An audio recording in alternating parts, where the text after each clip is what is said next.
Assalamualaikum Sobat Yufid. Sekarang ribuan video Islam di harddisk ini boleh Anda miliki. Mau? Hubungi kami sekarang ya.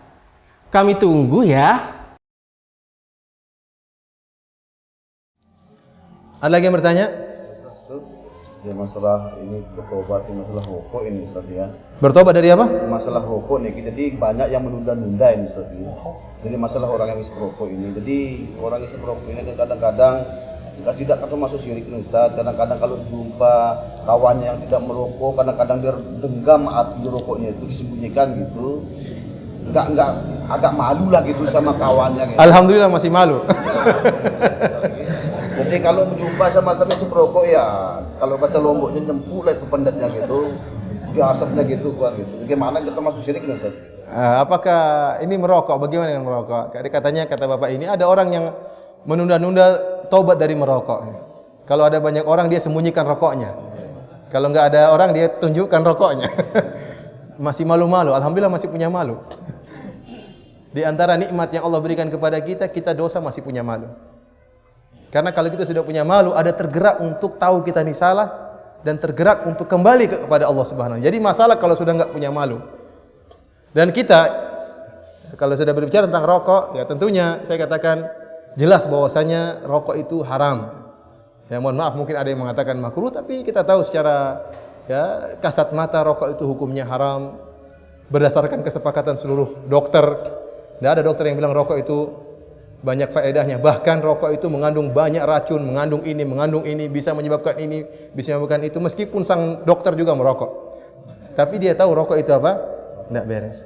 Bahkan iklan rokok yang besar, gambarnya laki-laki yang jantan begitu hebatnya, mungkin lagi naik kuda, mungkin lagi minum kopi hitam, semakin jantan. Di bawahnya ada tulisan peringatan pemerintah, rokok itu berbahaya begini. Kalau ada orang bakar uang, semua orang sepakat haram. Bagaimana dengan uang yang satu? Ada orang yang merokok satu hari entah berapa slok. Dan semua orang sepakat. Tidak ada seorang pun kalau nalurinya masih hidup, nalurinya masih baik, tatkala merokok dia bilang bismillah. Ada atau tidak? Dia pasti malu. Apakah ada orang setelah merokok dia mengatakan alhamdulillah? Tidak ada. Kalau barang yang halal dia pasti makan permen pun kita bilang bismillah, enggak jadi masalah karena halal. Kita kalau rokok kita malu bilang aduh enggak enak sama malaikat. Enggak enak sama Allah Subhanahu wa taala. Naluri kita menolak. Dan yang sangat saya sedihkan terhadap orang yang merokok, terkadang orang merokok itu hanya memikirkan dirinya. Terutama kita orang-orang yang tidak merokok, ya. Orang merokok kadang tidak peduli, dia lagi merokok ada anak kecil di samping dia, ada bayi, dia tidak peduli.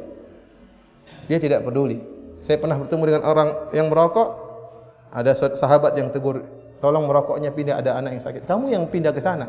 Subhanallah. Jadi dia tidak peduli orang lain, yang penting dia puas, ya. Ya mohon maaf ya, karena memang kita tahu ya namanya rokok ini ya banyak dilakukan oleh saudara-saudara kita, ya terutama karena mungkin menganggap itu makruh, ya. Namun sungguhnya sangat mengganggu, terutama tatkala sedang sholat. Ya kalau sudah mengatakan amin, subhanallah ya. Anginnya 1 meter ke kanan, 1 meter ke kiri, sangat mengganggu ya. Mengganggu terutama orang-orang yang tidak biasa merokok. Oleh karenanya ya bagi sebagian saudara-saudara kita yang mungkin masih merokok berusaha ya.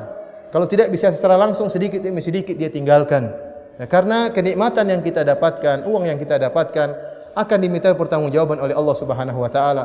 Kalau Allah tanya 100 ribu yang kau miliki apa yang kau lakukan? Beli rokok ya Allah. Gimana di akhirat nanti kita jawabnya? Oleh karenanya kita pelan-pelan ya yang belum bisa meninggalkan secara langsung, pelan-pelan bertahap dan bertekad kepada Allah Subhanahu wa taala. Barang siapa meninggalkan suatu karena Allah, Allah akan berikan yang lebih baik baginya.